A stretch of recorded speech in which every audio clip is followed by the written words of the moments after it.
Beaver Bite Food Reviews. Today, my friends, we're at beautiful Lake Nipissing at Moose on the Loose. And today we have the buffalo wrap. Check that out. Looking good. Let's go in for a beaver bite.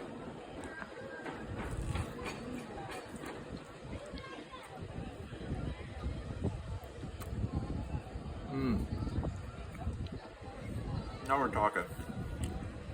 The chicken is nice and crispy. The lettuce is crispy. One more bite. Let's get in there.